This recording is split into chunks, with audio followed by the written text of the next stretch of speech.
Festival Black Canvas, cuarta edición híbrida, 1 al 10 de octubre.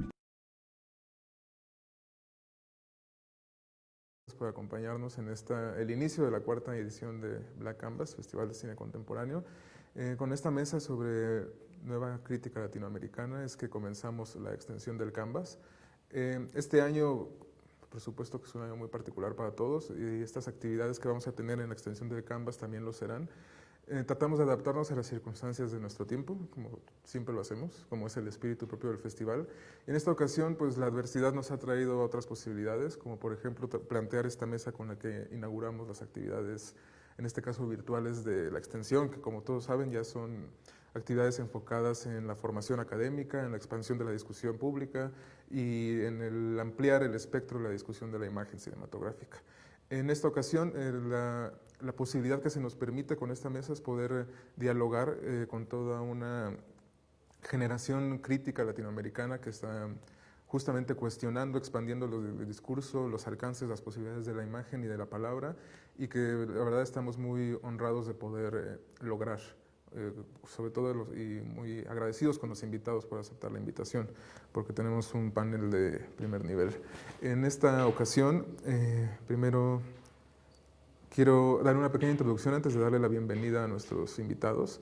En este caso decidimos hacer esta mesa en el equipo de programación y en el equipo de formación del festival, porque sentíamos que teníamos la necesidad de afiliarnos o de seguir una tendencia que comenzó el año pasado a nivel Latinoamérica.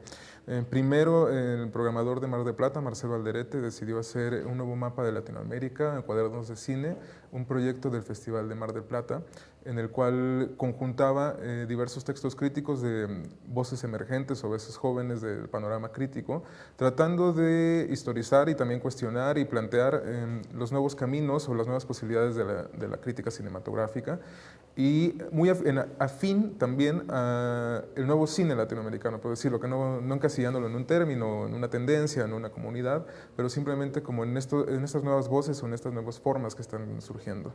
Posteriormente, o en paralelo casi, el programador peruano John Campos Gómez, como parte del proyecto de Festival Radical de Bolivia, también creó el cuaderno, los libros Cine Radical, en el cual trataba de discutir a los nuevos grandes autores del cine latinoamericano en conjunto con los nuevos críticos del cine latinoamericano. Afortunadamente en esta ocasión nos acompañan varios integrantes de estos proyectos y otras voces emergentes que creemos que es necesario incluir en la discusión. Pero no, ya, de forma más coloquial, saludo a todos nuestros participantes que espero estén ahí presentes. Primero quiero comenzar con las presentaciones. Nos acompaña Ana Laura Pérez Flores, perdón por ¿cómo se dice? Por el acordeón. Ana Laura, ¿cómo estás, Ana Laura? Muy bien, Peter, ¿y tú? Muy bien también, qué bueno, gracias por acompañarnos. Ana Laura es editora, diseñadora editorial y crítica de cine. Editó durante varios años la revista Icónica y ha colaborado en medios como Correspondencia, Cine Premier, La Tempestad, Butaca Ancha y Canal 22. Actualmente hace ilustraciones y diseño en Luchadoras y trabaja en el lanzamiento de un medio independiente de mujeres pensando en el cine llamado Lumínicas. Muchas gracias, Ana Laura. Gracias por invitarme, estoy muy emocionada. Nosotros también. También nos acompaña Natalia Durán, estudió comunicación y ahora filosofía en la UNAM, fue ganadora del noveno concurso de crítica cinematográfica Alfonso Reyes Fósforo, formó parte del comité de selección de la primera selección del Festival Ciudad de México, ha colaborado con medios como Tierra Adentro y Correspondencias, el antepenúltimo Moicano, y con festivales como Ambulante, Ficunam y Black Canvas. Además de este último, formó parte del jurado joven en su tercera edición, bueno, el jurado John Canvas, y también ha sido ponente en charlas sobre crítica de cine, saberes piratas y micropolítica. Actualmente es profesora en Arte 7 y adjunta en la Facultad de Ciencias Políticas y Sociales de la UNAM. Natalia, hola, ¿cómo estás? ¿Qué tal? Muy bien, muy feliz. Muchas gracias por acompañarnos también. Lucrecia Arcos es otra de nuestras invitadas. Ciudad de México, 1993, su fecha de nacimiento. ¿De qué colonia eres, Lucrecia? No sé. Es maestra en Historia del Arte por parte de la Universidad Nacional Autónoma de México, con especialidad en estudios sobre cine y una investigación sobre el trabajo del realizador portugués Pedro Costa. Es licenciada en Lengua y Literatura Modernas Francesas en la Facultad de Filosofía y Letras por la misma universidad. Ha publicado poesía y traducción en Punto de Línea, Punto de Partida, Círculo de Poesía y el periódico de poesía de la UNAM. A la fecha se han publicado poemarios Serondas en 2015, Genealogía de la Ruina en 2020. Ha participado en congresos, coloquios sobre cine y literatura en diversos institutos. Recientemente escribe sobre cine, publicado en medios como La Furia Humana y colaborado y escrito en festivales como Ficunam, donde dirigió una masterclass de Pedro Costa, así como en el Festival Internacional de Cine Contemporáneo Black Canvas, donde formó parte del jurado joven en la tercera edición y en esta ocasión nos acompaña también como parte de la organización y logística de la extensión del Canvas. Muchísimas gracias, Lucrecia. Gracias, Pedro. Sigo con las presentaciones extensas para ver si terminamos hoy. Eduardo Cruz, muchas gracias por acompañarnos. Hola, Pedro. Hola, Eduardo. Es egresado de la Maestría de Diseño y Comunicación Visual con orientación en Investigación de la Imagen de la Universidad Nacional Autónoma de México. Desde 2017 es cofundador y coeditor de la revista digital Correspondencia, Cine y Pensamiento. En 2018 fue seleccionado en el programa de Tal Empresa en el Festival de Cine de Guadalajara y en 2019 en el Taller de Crítica Joven de la Universidad del Cine, FUC en Buenos Aires, que forma en conjunto con el Festival de Mar del Plata. Como crítico de cine ha colaborado en el catálogo del Festival Internacional de Cine de la UNAM y en las revistas Icónica, Tempestad y Ambulante. Ha publicado también en God Art, revista de cine en Ecuador, y en los libros colectivos Latinoamérica Radical, que mencioné previamente, y en catálogos como el de Ficunam. Muchas gracias, Eduardo. Bueno, ya terminamos con los de casa y podemos seguir como a nivel Latinoamérica. Desde Chile nos acompaña Héctor Dientur Oyarzún Galás. ¿Cómo estás, Héctor? ¿Me escuchas bien? Te escucho bien, todo bien. Hola, Pedro, un gusto verte. El gusto siempre, bueno, yo no te puedo ver, pero me da un gusto escucharte. Héctor es cineasta y licenciado de cine en la Universidad de Valparaíso, con magíster en estudios de cine en la Pontificia Universidad Católica. Colabora habitualmente como crítico de cine en El Agente. Ha colaborado como en artículos académicos en La Fuga, Revista Márgenes y Poliética. Adicionalmente, ha sido seleccionado para participar en talleres de especialización crítica por los festivales de Berlín, Rotterdam y Mar del Plata. Muchas gracias, Héctor. Gracias a ti, Pedro. De Ecuador nos acompaña Galo Pérez. Galo, ¿cómo estás? Buenos días. Hola, ¿cómo están? No sé si me escuchan. Te escucho. Perfecto, Galo. Galo es cofundador de la revista de crítica y no ficción Recodo SX, director editorial en el Festival Encuentros de Otro Cine y en el Festival Orquídea de Cuenca. En el año 2011 creó el proyecto Monociclo, en el cual se basaba en 8 ediciones impresas de una compilación de arte contemporáneo. En 2014 comenzó a trabajar en el equipo editorial de DOC. En sus proyectos se resaltan ejercicios vinculados con el análisis interseccional y experimentos de no ficción. Entre sus trabajos más recientes se encuentra la exposición ordinaria presentada en la Galería de Arte Actual en Flaxco, donde participó como co-curador, y el libro Campo Construcción, editado en Premio Nacional, con el Premio Nacional Mariano Aguilera. Muchísimas gracias, Galo. Y por último, bueno, faltan 3 personas, que también agradezco mucho su presencia. Comienzo con Lucas Granero. Lucas, ¿cómo estás? Buenos días. Hola, muchas gracias por la invitación. No, gracias a ti por aceptar formar parte de esta mesa. Lucas Granero es egresado de la carrera de Diseño de la Imagen y Sonido, forma parte de la revista de crítica cinematográfica La Vida Útil, donde se desempeña como editor. En 2008 formó parte del primer taller de crítica organizado por el Festival de Mar del Plata, colaborando con distintos medios y festivales. Actualmente vive en Buenos Aires.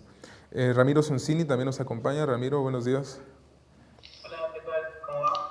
Todo bien. Ramiro nació en Córdoba en el 1989, estudió cine en la Universidad Nacional de Córdoba, pero su principal formación fue la cinefilia, cultivada asistiendo a cineclubs de la ciudad, ciclos y festivales de todo el país, trabajando en el Videoclub Séptimo Arte y programando Cineclub Cinéfilo. Programador del Cineclub mismo desde el 2008 al 2018, de FISIC desde el 2015, de la Semana Mundial de la Cinefilia desde el 2018 y asistente de programación del Festival Internacional de Mar del Plata desde 2019. Fundó la revista Cinéfilo, en la cual se desempeñó como crítico y editor. También fundó la revista La Vida Útil, en la que se desempeña como editor y escribe una columna en el sitio Con los Ojos Abiertos del crítico Roger Cosa. Ha colaborado con ensayos en distintos libros publicados y por publicar. Desde 2010 también trabaja como montajista. Muchas gracias, Ramiro. Gracias. Y para cerrar esta extensa presentación, espero nos quede tiempo para discutir algo. Lautaro García Candela, muchas gracias por acompañarnos. Hola, Pedro, ¿cómo estás? Bien, ¿y tú? Es todo bien acá. Gracias otra vez. Lautaro estudió en la Universidad del Cine, en Buenos Aires. Su ópera prima, Te quiero tanto que no sé, se estrenó en Bafisi en 2018 y en el Festival de Málaga. También ha sido exhibida en el Anthology Film Archives de Nueva York y en la Cinemateca Portuguesa de Lisboa. Paralelamente es director de la revista de crítica de cine, La Vida Útil, con la que lleva editados 3 números en papel con amplia distribución en Latinoamérica y España. Así que, al fin, podemos entrar a la discusión. Primero, como podrán ver, hay una línea en la forma en que concebimos también la mesa. Estábamos buscando atraer proyectos editoriales que creemos están aportando muchísimo, así como pensadores que están desde sus trincheras, ampliando las posibilidades de la crítica. Creo que en conjunto, una de las cosas que diferencia, bueno, que caracteriza a la nueva generación crítica, hice comillas para aquellos que no me pueden ver, es como la pertenencia de diversas ideologías, si no ideologías, unas intenciones muy claras sobre cuáles serían los deberes de la crítica como gente perteneciente al, otra vez comillas, tercer mundo, dícese Latinoamérica. Un respeto desde el idioma, la palabra, una importancia a discutir cierto tipo de cine desde ciertas perspectivas y también una afiliación a una tradición que puede ser, o a diversas tradiciones muy distintas. O sea, no se está generando el consumo del texto por el texto, o el texto entendido como accidentalmente o inconscientemente como un medio de difusión o un medio de casi de marketing perteneciente, que es una de las cosas que ha consumido o atrapado al espectro de la escritura sobre cine. Como estamos en casa, o sea, como estamos en México, empezamos por casa, y me gustaría platicar con Ana Laura un poquito, si nos puede contar ella que ha trabajado en la cuestión editorial, en algún momento fue editora de una revista mexicana, colaboró con Correspondencias editando un número en específico y ahora tiene un nuevo proyecto llamado Lumínicas. Ana Laura, si quisieras platicar un poquito sobre esto y también sobre cómo consideras que cuáles serían los deberes o perspectivas a abordar desde la crítica latinoamericana.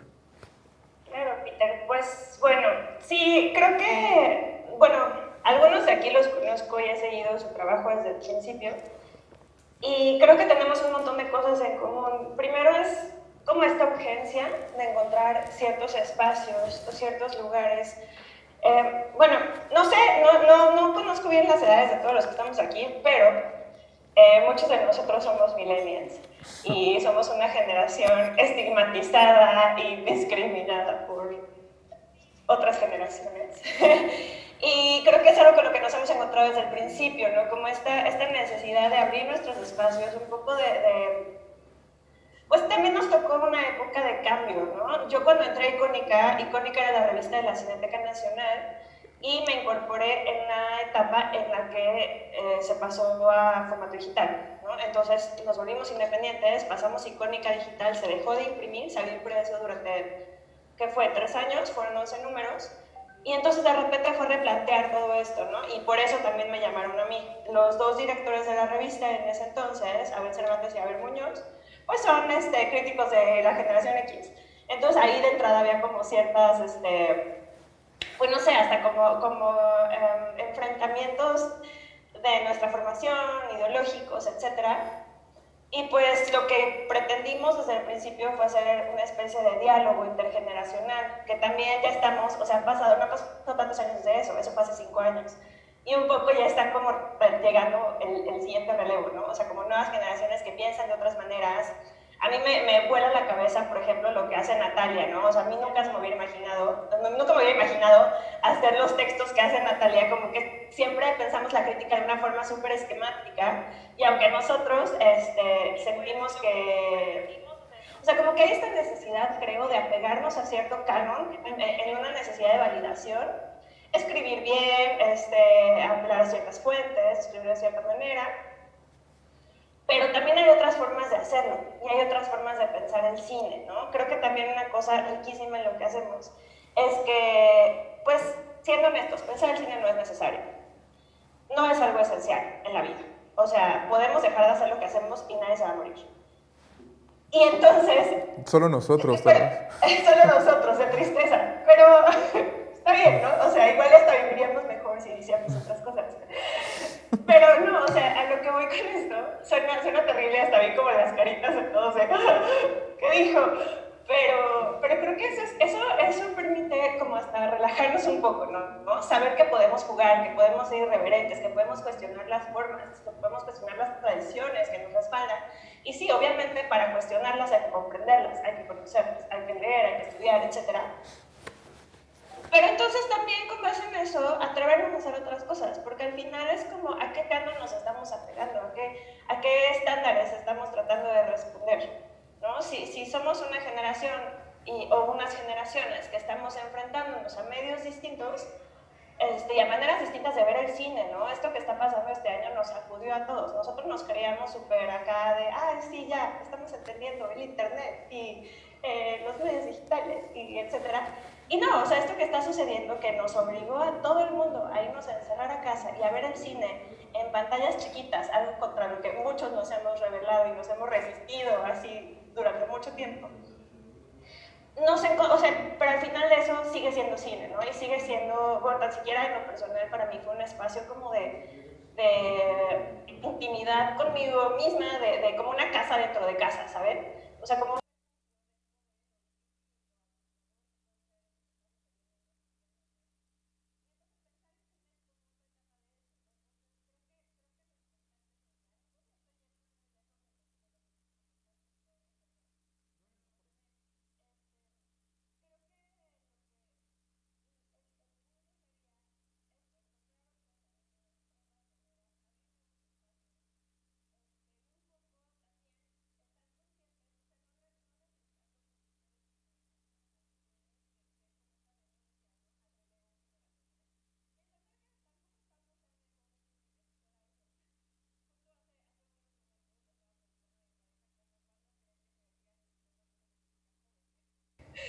Y me dijo como, tal vez unos 3 años, 4, no sé. Y sí es cierto, o sea, también hay gente más joven, los chavos que están ahorita en la universidad, que están tratando de acercarse, y pues creo que lo que nos toca es ser lo más amables posible, tratar de, si bien no es como bajar el nivel, porque luego mucha gente lo confunde con eso, pero hacer el cine y el pensamiento de cine algo accesible para la gente, ¿no? Porque también creo que a veces nos sucede mucho que es una cosa de nicho, ¿no? Luego nos pasa que los que nos leen son nuestros amigos o nuestra mamá. Y nuestra mamá nada más porque pues, es nuestra mamá, ¿no? Y no necesariamente se va a clavar tanto en los temas y así. Entonces, ¿cómo hacer para que sea una parte de una conversación que no se quede solo entre nosotros? Que vaya un poquito más allá. Y es como, pues eso, o sea, pensarlo como un eslabón más dentro de esta cadena de reflexiones.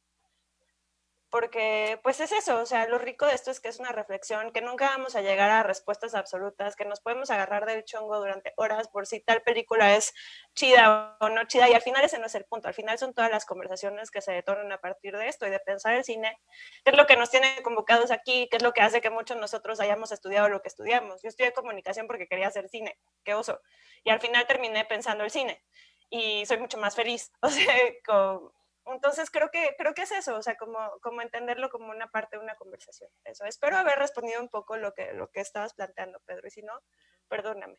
No, está perfecto, porque justo creo que planteas dos términos que son importantísimos, al menos en el contexto mexicano, y ahorita nuestros invitados internacionales nos dirán si las situaciones son símiles por allá, pero el hecho de que se democratizó de alguna forma el acceso tanto al cine como a los espacios, creo que es uno de los puntos más importantes de este relevo generacional, digamos, que mencionas que también ya vamos de salida, porque pues sí, justo esto de joven es más como una, no sé, como un empapacho para uno mismo para no aceptar que está envejeciendo, pero, o sea, porque justo creo que lo que está surgiendo ahorita en México es que nuevas voces con diferentes visiones, con diferentes perspectivas, o sea, la tradición de la crítica mexicana no sé si propiamente existe, sí existe, tenemos a grandes escritores como lo sería historiadores, o naturalmente Jorge Ayala Blanco, pero también creo que llegó un punto en que la crítica mexicana a principios del siglo se quedó atorada, o finales del siglo también pasado, se quedó atorada en un,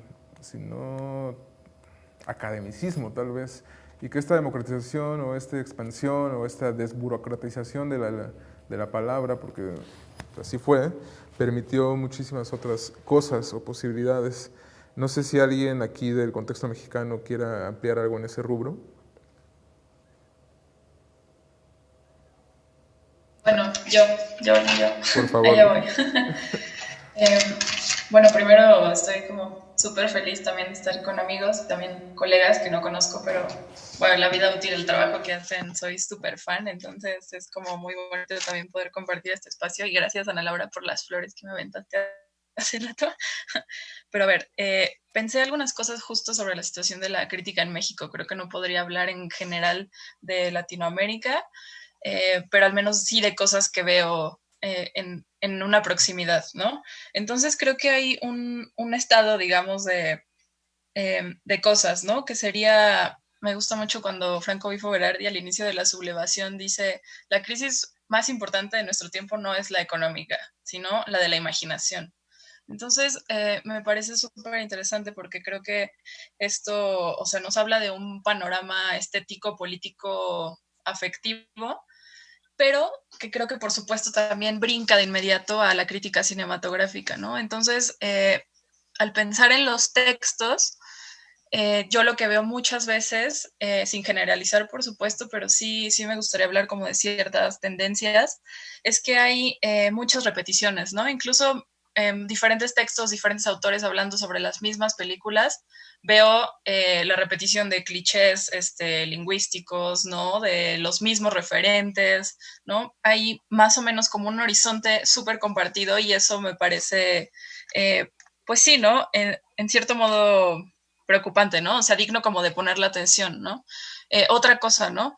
En este sentido de la imaginación, digamos que hay como, no sé si llamarlo así, en la naturaleza de la crítica, cierta, digamos, como necesidad de hablar de de la actualidad, ¿no? Y eso es algo súper necesario, pero creo que también a veces se abusa de este criterio. Y yo creo que sería también súper importante que como críticos también tuviéramos agendas propias y por esto me refiero, me gustaría llamarlo como de investigación-creación y esto sería una relación inmediata con un pasado, ¿no? Y me gustaría decirlo así, como que también ser capaces de crear una propia historia del cine. Y en eso me refiero a poner la atención en ciertos puntos, ¿no? Quizá haya temas particulares que nos llamen la atención, porque a veces creo que al menos aquí en México también con esta cercanía que hay tan profunda del periodismo en la crítica de cine, hay como esta tendencia como súper totalizadora o de general, ¿no? Debe ser todo, debemos abarcarlo todo y pues no sé, igual y a veces no, igual y a veces estaría bien tener como genealogías propias, tratar de trazar estos caminos como muchísimo más singulares, ¿no?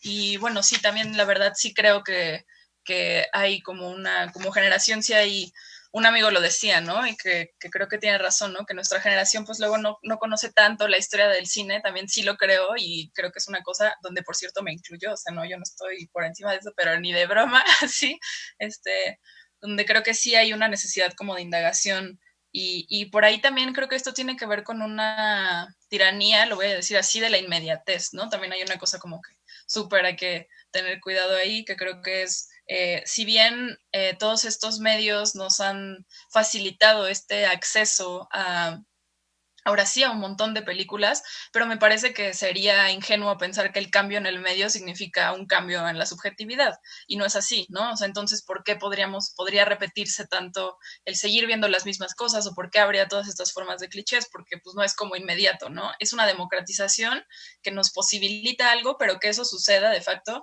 no siempre es así. Ahora no quiero quedar como acá el oscurantismo acá conservador, no tampoco, pero sí creo que hay cosas que están pasando, ¿no? Y que si bien creo que las redes sociales pueden ser como atisbos de justo de encuentros, lo cual es súper importante, o de posibilidades de pensar, igual sí hay, creo que el pensamiento muchas veces requiere un poco más de tiempo, ¿no? Porque la velocidad de las máquinas es una, la velocidad de los cuerpos es otra, ¿no? O sea, eso es innegable. Entonces creo que hay como pues nada, que pensar como creo, este panorama y tratar de ver dónde podríamos pensar podría acontecer el pensamiento en esas circunstancias, ¿no? Entonces, bueno, también como no estoy segura solamente si forzosamente tenga que haber en esta forma de decirlo como una legibilidad de los textos o hacerlos más accesibles, no sé, o sea, yo creo que hay medios distintos, por supuesto, pero a mí también me gusta pensar que la escritura puede, digamos, llamar a sus lectores. Me refiero que no preexiste esta forma de lector, ¿no? Como que tendría que ver como esta condescendencia de antemano. No, yo creo que pues también habría que pensar como en lectores por venir, ¿no? O sea, y también leernos incluso entre nosotros creo que es muy rico, ¿no? Yo no quitaría digamos, la atención de pensar que leernos entre amigos es algo que no es relevante, ¿no? Yo creo que es súper importante justo crear estos espacios donde estamos dialogando entre nuestra propia generación, a ver qué está pasando, cómo nos estamos pensando. Y bueno, tampoco podemos quitar de lado, lo digo súper rápido, las condiciones materiales, ¿no? O sea, es muy padre decir como de, no, sí, la crítica debería ser así y así, pero estamos en una situación de mundo muy particular donde pues estamos atravesados por la precarización laboral, ¿no? Por condiciones súper particulares de trabajo, ¿no? Entonces, creo que por ahí hay también pues sí, ¿no? Cómo enfrentar a la incertidumbre, ¿no? Saber que difícilmente vamos a tener una jubilación, etcétera, la dificultad que tienen los medios independientes, que de verdad yo lo admiro muchísimo, no sé cómo sobreviven, me parece algo increíble, pero súper necesario que existan desde ese margen. Pero bueno, entonces también pensar esta condición material como forma parte de nuestra ecuación por situación de mundo, pero también no me gusta pensarlo como un sistema de víctimas, ¿no? O sea, sería muy fácil como, bueno, no, la situación está así y pues ni modo, no. Yo creo que justamente la situación, sea cual sea, hay siempre la posibilidad de agenciamientos, ¿no? De que pasen cosas.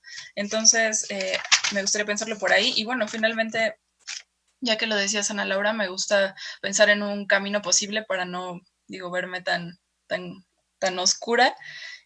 Yo sí creo que frente a un espacio donde, digamos, hay una saturación, ¿no? Saturación de información, saturación de imágenes, ¿no? Un ritmo temporal muy desenfrenado.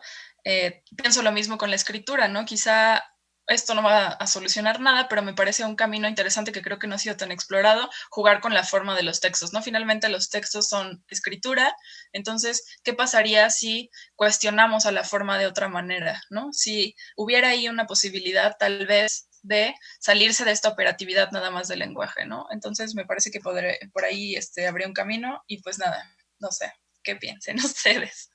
Aprovechando justo qué piensan ustedes, me gustaría decir como que si alguien si quieren hacer esto más fluido y acabar con el formalismo o la etiqueta, por favor, siéntanse libres de participar antes, sin que yo les dé la palabra. Y justo Natalia creo que planteó muchísimas cuestiones a discutir. No sé si alguien quiera, se me ocurre algo para plantear, pero si alguien más quiere, por favor, participar, siéntase libre. A mí me gustaría seguir. Lucrecia, estás en tu casa. Bueno, pues yo sin negar la cruz de mi parroquia, o sea, todas las partes interdisciplinarias, como que había pensado mucho en este tiempo, es un biólogo, filósofo marxista que se llama Richard Levins, y habla mucho de tener una pierna dentro y tener una pierna fuera. Y él se refiere a tener una pierna dentro de la academia y una pierna fuera en la lucha en contra del capitalismo. Y yo lo pienso mucho en la labor que nosotros hacemos. Yo no me considero crítica ni mucho menos, porque mi formación es otra y mi escritura sobre cine es muy reciente y muy joven, pero he pensado mucho como cómo tener una pierna adentro y cómo tener una pierna afuera, o sea, cómo conciliar. Yo pienso cómo conciliar, por ejemplo, la escritura estética, o sea, sobre la estética y la historia, porque al final de cuentas, pues el cine es eso, o sea, el cine es un producto, es material, es la historia, pero también es estética y eso yo creo que trasciende la historia.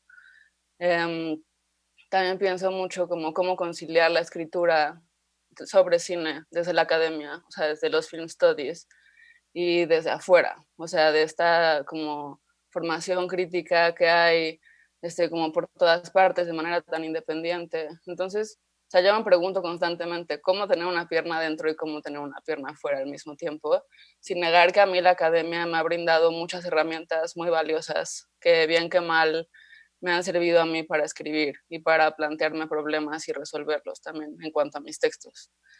Y pues también siento un poco hablando, o sea, bueno, como retomando lo que decía Natalia sobre el tiempo, y creo que es algo que se ha exacerbado mucho durante la pandemia, que es como que ha sido, yo creo que para todos, un tiempo muy difícil para ver cine y para escribir, que son las cosas que pues todos hacemos, porque ha sido difícil concentrarnos. Y entonces, o sea, no sé, también en este tiempo he pensado justo con la pandemia que en este rollo de la inmediatez y de todo, que todo es tan rápido, una práctica, y no es que esté aludiendo a una mistificación de ir a la sala de cine, pero sí me parece muy valioso, una práctica que se mantiene como muy separada de toda esta inmediatez del modo de producción capitalista, de las redes sociales, es ir al cine. O sea, cuando uno va al cine, de verdad no hay nada más que ir al cine. Y creo que es una práctica que también poder repetirlo en casa en este tiempo es muy valioso. O sea, apagar el celular, imitar ir a sentarnos al cine. Y creo que eso es muy importante porque es tomarse el tiempo. O sea, hay que tomarse el tiempo, implica un cuidado e implica una atención a la obra que estamos viendo. Y entonces he pensado después con la escritura, creo que se tiene que repetir exactamente lo mismo. O sea, el respeto y la atención y el cuidado que se le dan al visionado de una obra, se tienen que dar también a la escritura. O sea, hay que tomarse el tiempo para escribir sobre una obra, implica un cuidado escribir sobre la obra y también una atención. Y de ahí he pensado mucho como qué sucede con la escritura y qué sucede con el medio, porque el medio al final de cuentas es un medio muy hermético y principalmente masculino, que de alguna forma pues se va abriendo mucho camino y yo estoy muy contenta porque cada vez vemos a más críticas y vemos a compilaciones donde hay muchas más mujeres invitadas. Pero también creo que un gran problema es que no se ve la obra en sí. O sea, y dejando cualquier cuestión de género, creo que hay una, y tiene que ver justo con el tiempo y la mediatización, que no se ve la obra. O sea, no hablamos de la obra y se quieren imponer muchísimos discursos y muchísimas ideologías que queremos imponer y queremos decir, y qué bueno que tengamos esas ideas, pero no se ve la obra en sí. Y yo creo que si de por sí se recuerda históricamente la figura del crítico como alguien muy pedante, yo creo que el crítico o sea, tiene que ser humilde. O sea, la labor del crítico es la humildad. Y yo creo que justamente, o sea, tenemos que ver la obra y dejar que la obra hable y no imponer nuestra voz por sobre la voz de la obra, porque entonces también se vuelve pedante, porque es violento que no estemos viendo la obra. Y solo como última cosa también me gustaría decir que en cuanto al papel del crítico, creo que es muy importante pensar que el crítico antes era un espectador. Y ahora creo que justo lo que tú decías, Pedro, como en todo lo del marketing, así, creo que se corre el riesgo, esta pequeña línea, o sea, muy, muy delgada, de que el crítico se vuelva un empleado de la industria. Y al final, pues antes que, o sea, se elegía a su crítico de cabecera, porque sabíamos que era un espectador que iba a los estrenos y que iba a ver sus películas y que se forjaba un camino en el visionado de cine y en su cinefilia, y no porque tenía que escribir antes que todos para publicitar una obra o para publicitar una sala. Entonces, eso, o sea, el crítico en esta figura más humilde y no pedante debe ser un espectador y no debe ser un empleado de la industria. Y yo creo que pues es un poco eso, o sea, la atención que hay que darle y el cuidado que hay que darle no solo al visionado, sino también a la escritura de una obra. Y bueno, pues eso es más o menos lo que había pensado. No sé si alguien tenga algo que decir. Yo en ese caso, o sea, me gustaría decir que me pone de alguna forma un poco orgulloso que todos los presentes aquí están aquí por esa razón, como ese ataque que podría ser hacia la estructura capitalista de la industria, en la cual no se está buscando pues justo la comercialización, sino que se está tomando el tiempo. Todos los aquí presentes no trabajan con la inmediatez, o sea, no han hecho su nombre a base de tener un letterbox muy concurrido, sino más bien como con unos proyectos editoriales que están enfocados justo en el pensamiento de la imagen o la meditación de esta, con base al tiempo y a la paciencia y a otras formas. Y aquí hay una cosa que es muy importante, que también se platicó en algún momento, que es la materialidad de los espacios, y con eso quiero pasar el balón hacia Córdoba y Buenos Aires, porque existe La Vida Útil, la revista argentina que surge hace poco, pero tienen una decisión que es muy importante y de la cual me gustaría también como que empezáramos a platicar de eso, que es el hecho de manifestarse de forma física, como casi como un statement ideológico, como una postura muy clara de la importancia o de las aportaciones que ellos quisieran brindarle. Me gustaría ahí soltar el balón para cualquiera de ustedes tres, quien quiera participar. Bueno, creo que, esperen que me fijo, Ana hablaba de nosotros, digamos, como millennials, ¿no? Como la generación que pasa más tiempo en internet y con los celulares, digamos. Y bueno, nosotros nos podríamos definir así de alguna manera, pero también, bueno, tenemos esto, que es la revista, ¿no? Y la revista comenzó, digamos, la empezamos a pensar en papel cuando vimos las stats de nuestro blog, en el cual veíamos que, digamos, nuestros textos tienen una longitud que es un poco mayor, digamos, a una nota de un diario, a una nota de un portal, y nosotros veíamos que la visita estándar, la visita promedio, no pasaba del minuto, de los 2 minutos, ¿no? Entonces decíamos, nosotros nos matamos escribiendo, de alguna manera, para que la gente como pase, digamos, como si fuera otro portal, porque aparte la propia experiencia del navegar en Internet siempre tiende a lo simultáneo, ¿no? Siempre tiende a tener, no sé, yo en este momento tengo 5 pestañas abiertas, he tenido muchas más, digamos. Entonces, hay algo hay algo de la simultaneidad de Internet, del multitasking, que a nosotros no nos sentíamos cómodos, digamos, porque nuestra escritura es como de largo aliento, pero hay textos largos, ¿no? Entonces fue ahí que decidimos empezar a pensar una revista, también como modo de sustracción, en cierto punto, a la agenda, y esto es algo que discutimos todo el tiempo, ¿no? Porque sabemos que si nos mantenemos más pegados a la agenda, quizás tengamos más lectores, o es algo que siempre nos peleamos entre nosotros para de alguna manera nivelar el régimen agenda con el régimen más cinefilia, hablar de directores más desconocidos de la historia del cine.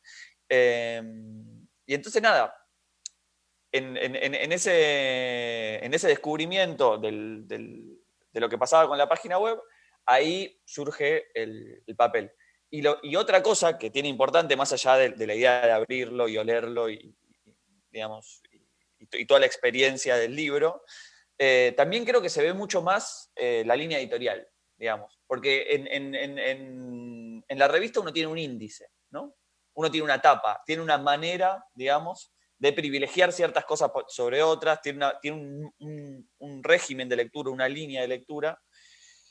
Y me parece que eso, con sus cosas buenas o con sus cosas malas, creo que Internet, la experiencia de leer y escribir en Internet no lo privilegia. Digo, tiene otras cosas, y entonces nosotros, digamos, quizás por corrernos de esa vorágine informativa, de la información que va dando vueltas, bueno, es una especie de resistencia, una especie de sustracción a los tiempos del capitalismo. Es muy lindo lo que decía Lucrecia de apagar el celular cuando vemos una película, que es algo que yo también trato de practicar. Pero digamos, esto vendría a ser como un equivalente a eso, ¿no? Como poder concentrarnos en el papel un poco más. Y después, bueno, siempre estamos hablando de la experiencia. Después en los textos va por otro lado, digamos. No sé si Ramiro o Lucas quieren seguir. Sí, hola. Hola a todos. No, a mí también me parece importante que el hecho de trabajar, digo, de terminar en papel hace que el trabajo concretamente de escribir y de preparar la revista modifique la experiencia de pensamiento, digamos, esto que decía Lucrecia, creo, digo, ¿qué tiempo, o sea, cuánto tiempo le dedicamos a pensar las cosas que vemos en el presente? Es algo, viste, que algo re problemático, digamos, digo, más allá digo, así sea para ver películas por placer nomás, digamos, qué tiempo le dedicamos a ver la peli que elegimos ver el domingo a la tarde en Netflix, o qué tiempo le dedicamos a ver las películas que nos mandan a la convocatoria del festival en el que trabajamos, que es otro problema grave y que implica un tema moral más pesado. Bueno, digo, el papel a nosotros nos obliga utilizando una metáfora futbolística, a parar la pelota, digamos, obligatoriamente.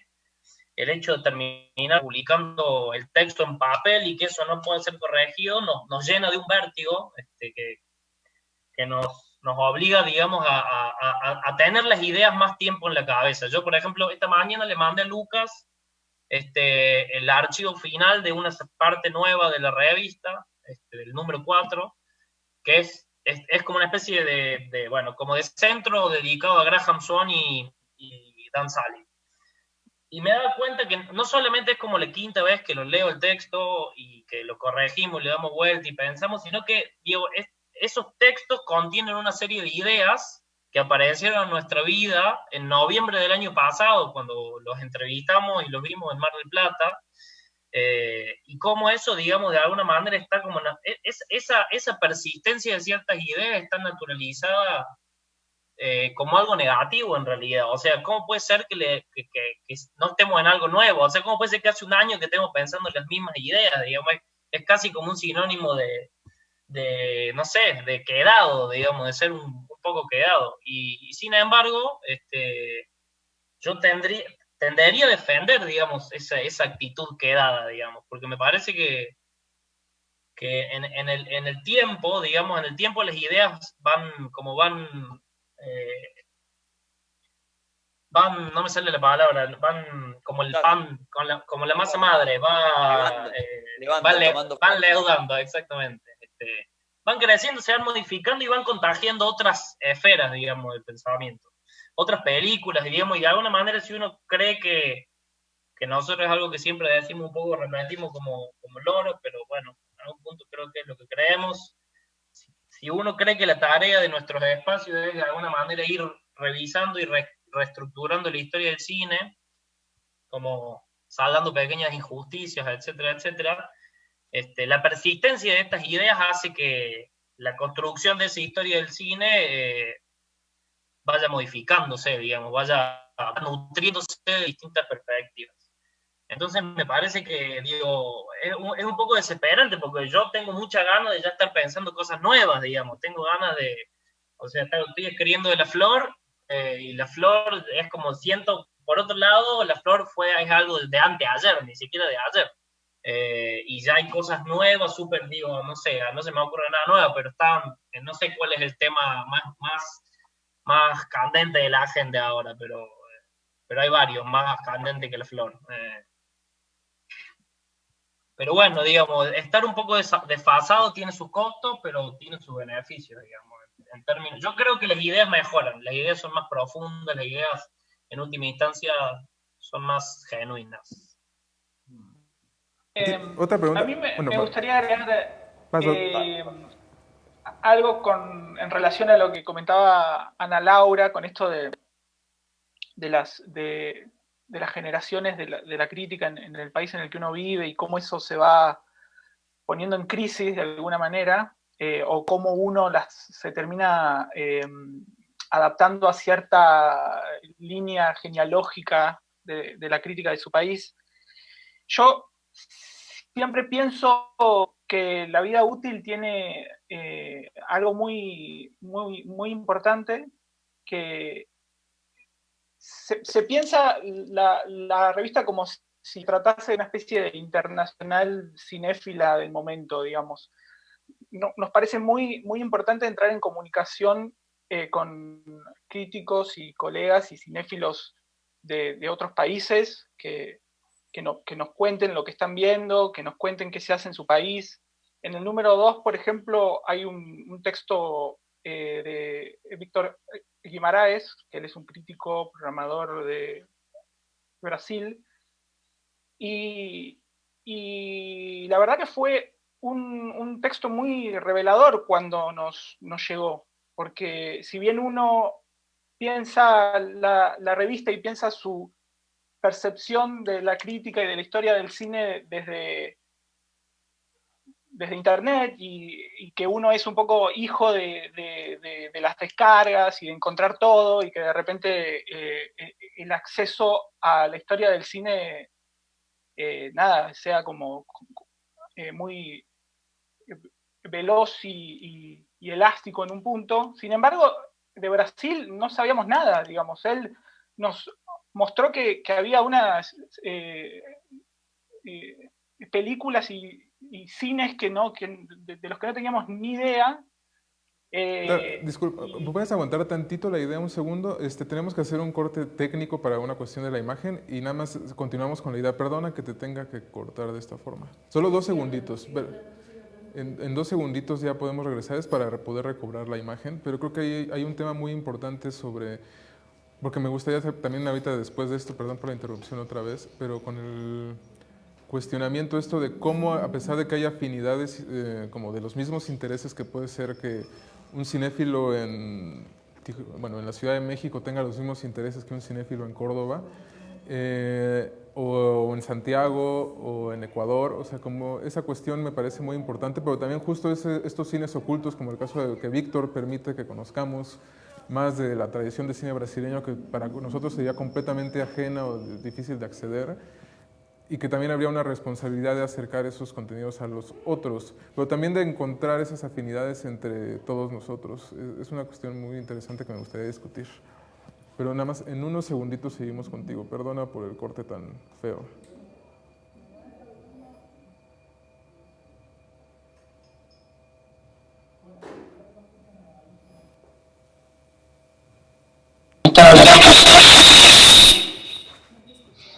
Ok, vale.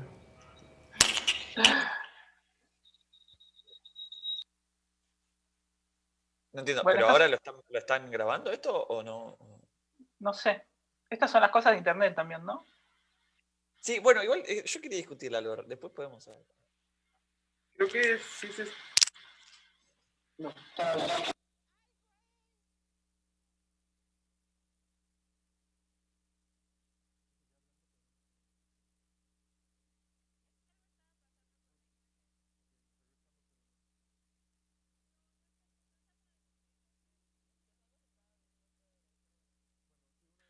Las discusiones O sea, está... bueno, que esperamos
no, digamos que es un país que tiene una cinematografía súper amplia, nos llenó de nombres que desconocíamos y que, bueno, ahora estamos como con ganas de descubrir.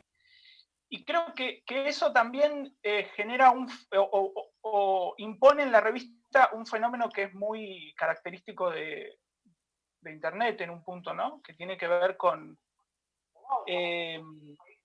la compulsión en hacer listas, en entrar en terrenos desconocidos. Entonces, creo que algo importante de la vida útil es que intentamos que los comportamientos de la cinefilia actual queden impresos en la revista, digamos, porque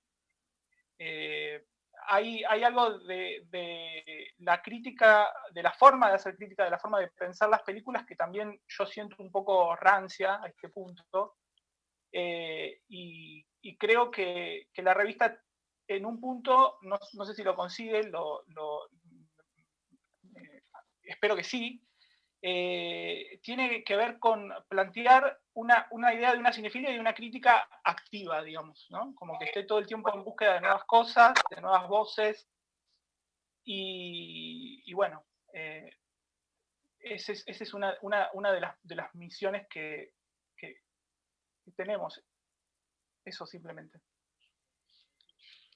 Tomando el tema de Víctor como este gran cinéfilo local en ese caso, bueno, no, internacional también, porque también el conocimiento de Víctor es universal, quisiera cederle un poco la palabra a Héctor, que recientemente escribió un texto sobre la cinefilia. Por si quieres tú retomar a partir de ahí, como esas afinidades entre cinefilia, cinéfilo, crítico, o las influencias de estos temas en nuestro quehacer. Sí, claro. Bueno, gracias. Varias de las cosas que estaban diciendo recién mis compañeros resonaban un poco con ese texto que mencionas. De las cosas que están mencionando, escribí hace poco algo que tenía que ver. Y me pasa un poco porque si el tema tenía que ver al principio con las diferencias generacionales o cómo podríamos pensar cierta juventud o generación que nacimos con estas herramientas ya ahí mismo, me pasa que estoy muy de acuerdo con varias de las defensas que están mencionando, por ejemplo, el mismo trabajo que mencionan de la vida útil, de tomarse cierto tiempo, lo que mencionaba Ramiro al principio, de tener una idea que por estar dándole vuelta ya casi un año podría parecer ya caducada, pero no, y todo eso, pero digamos tengo ciertas apreciaciones respecto a cómo eso es una oposición de lo que ocurre normalmente en Internet. Estoy, digamos, bastante de acuerdo con que la navegación es una cosa múltiple, que tiende a la distracción. Yo también estoy siempre con 1000 pestañas abiertas, que era lo que mencionaban. Pero al mismo tiempo me parece que ocurre algo en general cuando hablamos de técnica, cuando hablamos de tecnología, que tiene que ver con buscar oposiciones hasta cierto punto rígidas, me parece. Y efectivamente el papel predispone cierto ritmo de lectura, cierta atención, pero al mismo tiempo, y me imagino que a ustedes también les pasa, en Internet yo he tenido algunas lecturas que se oponen completamente a lo que se supone que es eso. Entre esas, la vida útil, las 4 cartas, por ejemplo, que hicieron para la lectura de la década, todas de cierta extensión, más largo que lo que uno lee normalmente en Internet, leí las 4 de una. Me pasa también con un medio que también está acá presente como Correspondencias, que lo he leído siempre en Internet, y mi primera atracción a Correspondencias no tenía tanto que ver con las críticas y los textos breves, sino con los dosieres y el espacio para los textos más largos. Y eso a mí me pasa un montón. Respecto a pandemia, había un montón de gente leyendo textos larguísimos. El texto de Lobo Suelto que le publicaron de un grupo político comunista chino, no recuerdo el nombre, sobre la situación en Wuhan, que fácilmente traducido a PDF era un texto de 30 páginas y se leía de una en una página. Se lo envié a mi mamá, lo comentamos. Entonces yo creo que no es tan extraño esto de la lectura de largo aliento en Internet. No es lo normal, la simultaneidad, la distracción, es lo que estamos siempre, pero también me parece que hay un poco un problema en hacer una rivalidad muy rígida respecto a eso, porque también encontramos estos ritmos de lectura lento en Internet, y muchas de las cosas que estamos diciendo acá, que son oposición a esto, se encuentran allí. El mismo texto que mencionó Pedro recién, que escribí hace poco, yo lo alimenté y me demoré mucho en hacerlo y lo alimenté en conversaciones con Eduardo, que está acá presente, y con mi amiga y colega Vania. Y en general cuando veo películas, muchas veces se traduce a estos mensajeos que las hacen madurar y las convierten en un ritmo de lectura lento, en parte gracias al Internet. Lo hago comúnmente con Eduardo, con Vania, sé que varios la conocen acá, con Karina Solorzano también de México, que hablamos de películas cuando sabemos que compartimos algo después en el chat. Y es un tipo de conversación lenta, madurada, que digamos que yo la hago a través de internet con gente que he visto en persona una sola vez y que me ayuda a madurar las películas muy lentamente y que se opone a lo que supuestamente es el internet. Y yo creo que esos espacios existen bastante y estamos acostumbrados a descartarlos en estas discusiones porque existe creo yo, una simplificación de una experiencia contra la otra. A mí también últimamente estoy ahora en una experiencia, ya llevamos casi 5 meses, a propósito de la pandemia, de un cineclub virtual con un grupo de amigues que nos juntamos y ahora redujimos un poco el ritmo por razones obvias, pero partimos con una película al día y después comentando. Y digamos, podían ser conversaciones que se extendían 1 hora, 1 hora y media. A mí me tocó, por ejemplo, conocer cineastas como clásicos a los que no había conocido mucho todavía, como Dreyer, por ejemplo, y conocerlos junto a un grupo de amigos ha sido una experiencia, digamos, muy contraria a la aceleración, al no tener espacio para pensar, al mareo del internet. Ha sido una cosa lenta, reposada, tremendamente rica y muchísimo más valiosa que si hubiese estado yo solo viendo esa película con mis libros sobre Dreyer. Les juro que ha sido una experiencia de otro tipo. Entonces, para mí yo veo un punto ahí, no sé cómo decirlo, creo, delicado o discutible a propósito de pensar, de hacer esa pregunta generacional. Porque estoy muy de acuerdo cuando dicen que algo cambió ahí y que como personas más habituadas desde el internet y todo eso, que cambió nuestra forma de cinefilia, pero al mismo tiempo me interesa matizar un poco eso y no llevarlo a una discusión porque de verdad me parece que se da tanto lo de los bandos que inmediatamente cuando me pongo a hablar de esto como que suena una persona muy optimista sobre la tecnología y está todo bien en el internet, y precisamente no, justamente me parece que pensar que hay dos polos, el polo reposado, desacelerado, y el polo acelerado del internet. Pensaba también a propósito de lo que decían también estoy de acuerdo, la sala de cine te permite esa pausa, no ves tu celular, y genera digamos, ese espacio separado, pero, digamos, también la sala de cine para mí es el lugar, pensando en la crítica, en que en los festivales toda esta gente se junta, se pausa, etcétera, y sobre todo en la crítica profesional, de la gente que es pagada por esto, al día siguiente tienen la crítica, unas 4 horas después de haber visto la película. Entonces, digamos, en la sala de cine, en este espacio, digamos, de la pausa. Entonces, se da algo curioso ahí, se da algo extraño, digo, a propósito de estar muy de acuerdo con varias de las ideas que están diciendo mis colegas acá, pero al mismo tiempo me gustaría como poner en tensión esa idea, porque muchas veces se plantean dos polos que me parece que no son tales y que da para mucha discusión. Yo creo que efectivamente muchas de las experiencias que nombraron se oponen a la normalidad del Internet, pero al mismo tiempo también están alimentadas desde ahí y se pudieron permitir un poco también por eso. Entonces me parece que esa dicotomía pues, a veces lleva a un engaño y es muy común que la hagamos nosotros mismos que estamos habituados a esa experiencia. Entonces, justamente si lo vamos a pensar a nivel generacional, creo que podríamos aportar una lectura más compleja de nuestra relación con la tecnología, nuestra relación con lo técnico. Eso. Sí, no, totalmente, porque justo lo que mencionas es muy importante, porque también, o sea, como que es parte de nuestra ADN actual, el pensar un poco esta idea como de cómo los discursos se están construyendo de formas colectivas y gracias al Internet es parte de eso. Porque, por ejemplo, estaba pensando mientras hablabas ahorita en esta idea como una cineasta que se me ocurre, por ejemplo, para plantear esta idea, es Sofía Bogdanovich, que a principios de año se pudo hacer una retrospectiva de ella vía digital aquí en México. Y el mejor texto para acompañarlo venía de Argentina, que era toda esta entrevista que hizo Lucía Salas con ella, en el cual era como la mejor forma de cuestionar la imagen o complementar la imagen. Y cosas que es una cineasta canadiense que uno pensaría que tal vez los contenidos canadienses o norteamericanos serían mucho más ricos para alimentarla o para conocerla a ella, y es completamente una falsedad, porque realmente por eso la idea de esta mesa o los proyectos de Marcel o de John es como rescatar por qué aquí se están sucediendo estas cosas del pensamiento colectivo, de las afinidades estéticas o las afinidades de intereses, que realmente, o sea, la gente que podría tener más posibilidades de imprimir, como podría ser un norteamericano, no lo hacen y son como mucho más afines a las cuestiones económicas, digamos, de esta industria. Pero no sé si alguien quiera complementar la idea del querido Héctor, que pone un cuestionamiento muy interesante. Yo podría, creo. Hola a todos. No estoy seguro porque creo que se cortó un poco la comunicación y no entendí un poco el final de lo que Pedro decía, pero un poco para agregar lo que Héctor acaba de argumentar y un poco tomando en cuenta que la revista que editamos aquí es digital, digamos como, y que sirve como para contraponer estas dos posturas.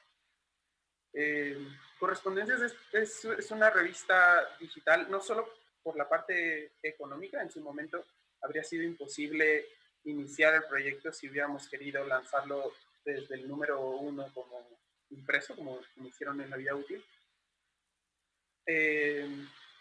Pero además es digital porque nos interesaba justo las posibilidades de crear una conversación con personas que leyeran en español, aunque no fueran de la Ciudad de México o de México. Y esto porque creo que, al menos yo, pero creo que la gente detrás de la revista, nos hemos formado y nos formamos leyendo críticos extranjeros creo que particularmente de The System y de La Fuga, por ejemplo, ¿no? Y obviamente el blog de Roger Costa. Y esa posibilidad, o sea, te cantó en dos preguntas. Una, ¿por qué no existe una revista con este enfoque en México? Con este tipo de textos, con este tipo de espacio para pensar las imágenes de manera más holgada y profunda, pero también en cómo hacer que este diálogo también exista desde aquí, pero se cruce con esas otras publicaciones, ¿no? O sea, nunca fue un objetivo como tácito en la publicación, pero era un poco una respuesta a eso. Y también por las posibilidades de, ¿no? Como para nosotros parte del ser un medio digital nos hace preguntarnos qué significa leer o aproximarnos al análisis de cine desde lo digital. Por eso tenemos como particular énfasis en el ensayo audiovisual como una forma de extender la crítica del cine, ¿no? Y eso sería imposible en papel. Incluso, o sea, nada más el hecho de editar también cada número en un PDF descargable ya nos imposibilita el hecho de extender como la difusión de los ensayos audiovisuales, aunque el PDF podría, ¿no? Sigue siendo digital. Lo que quiero decir es que coincido con Héctor en que esta oposición en realidad no debería ser tal.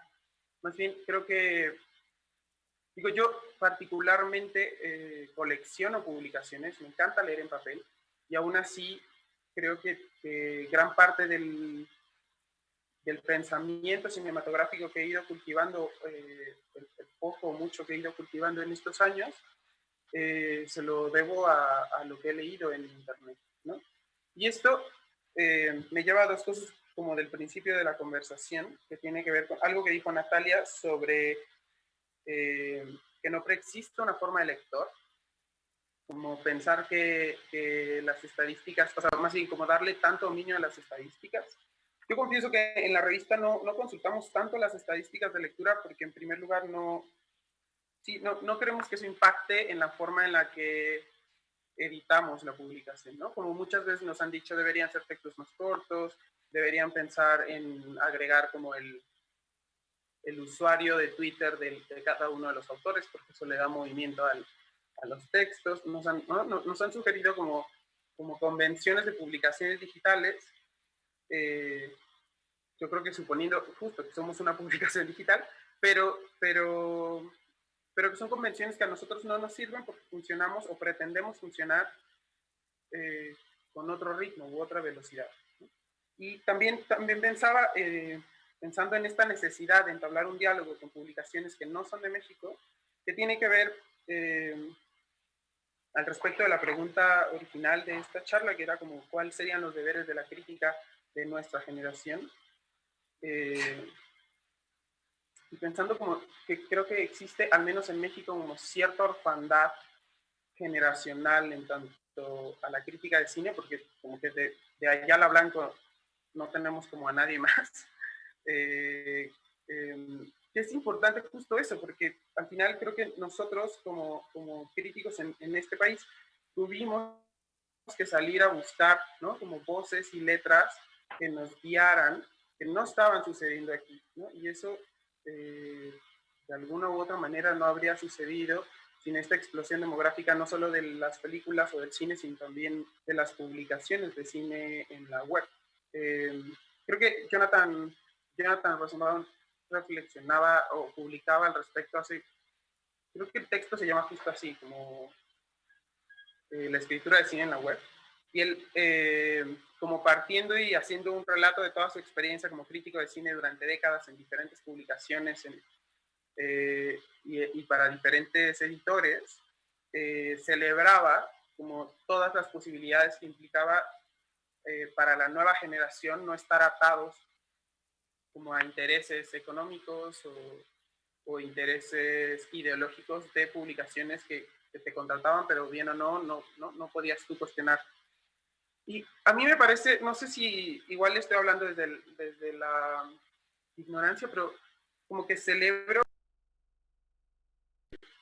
como la cantidad de publicaciones con las que podemos dialogar ahora, o sea, justo que esta mesa exista, ¿no? O tal vez también deviene como de los programas de crítica que los festivales implementaron desde hace como 10 o 12 años para acá. Como este intercambio internacional que parece nada, pero en realidad significa mucho porque hay o sea, cada uno de nosotros desde nuestros países está viviendo el cine y la crítica y la experiencia de escribir de manera distinta, pero al mismo tiempo podemos intercambiarla sin mayor dificultad. Me parece uno de los abonos más ricos desde el que podemos charlar y empezar a discutir, ¿no? Como todas estas posibilidades. Yo quería decir algo, o sea, que justo a mí me parece muy valioso todo este trabajo que hacen las diferentes publicaciones y, o sea, ya me dirán qué piensan ustedes, pero justo siento, o sea, con esta frase del biólogo que les dije al principio, lo de mantener una pierna adentro y una afuera, es eso también, o sea, al final se vuelve una cosa completamente dialéctica, que es cómo mantener también el internet y cómo mantenerlo físico, o sea, al final de cuentas, o sea, cómo conciliar. La pregunta creo que es cómo conciliar, o sea, cómo conciliamos, no sé, lo que decía Héctor, o sea, como al final, ¿cómo hacemos para, por ejemplo, esta cosa tan rica que nos ha permitido la pandemia al final de cuentas? O sea, claro que hay una cosa increíble en ver cine todos juntos en una sala, pero tener la posibilidad de hacerlo con gente en la pandemia, o sea, solo discutirlo, también se vuelve algo completamente rico. Entonces, es esta cosa dialéctica de cómo conciliamos, o sea, cómo conciliamos las discusiones, cómo conciliamos lo tecnológico con lo físico. O sea, no sé qué piensan ustedes también de eso. O sea, Ramiro, Lucas y Lautaro, Galo, o sea, ¿qué piensas tú también de la conciliación de ambos mundos?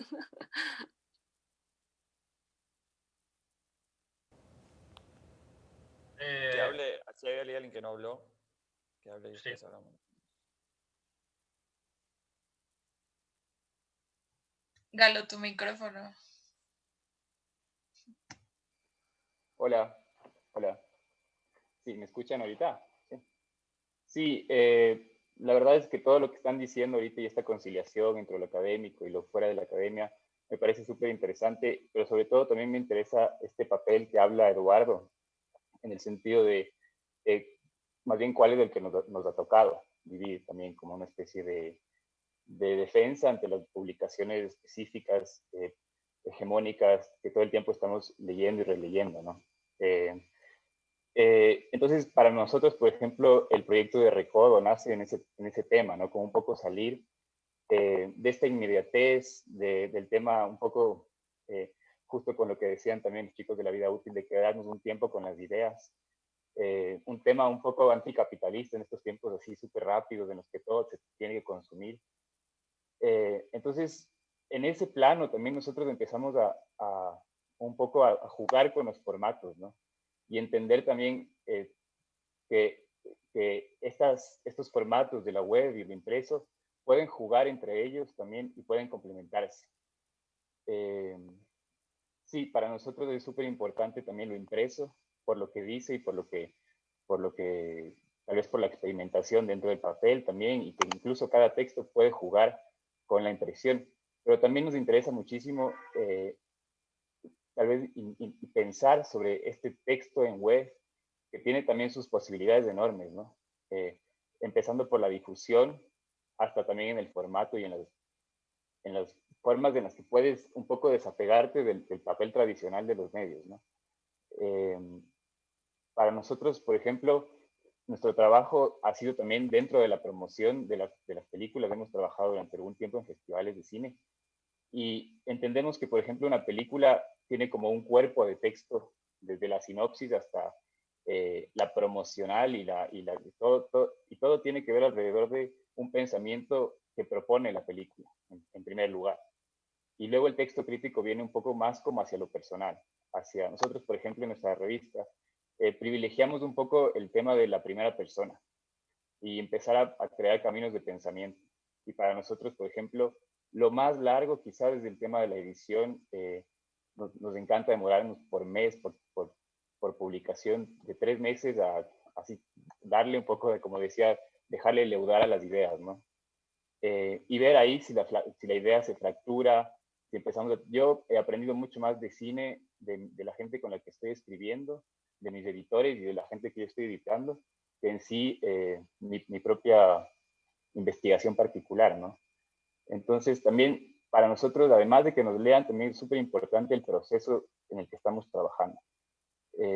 Para nosotros tal vez ese sea nuestra paga, o sea, ir tal vez funcionando de esa manera, como recibiendo conocimientos de gente que no podíamos conocer o que quisimos acercarnos gracias a que podemos publicarlo.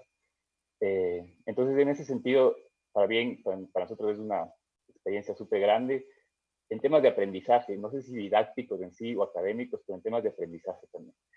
Y eso, o sea, eso es más bien el trabajo que nosotros hacemos alrededor de Recodo, y también como gente que nació en los 90 un poco, ¿no? Como esa idea de empezar a publicar en estas épocas también. Y eso. No sé si alguien más quería decir algo. Sí.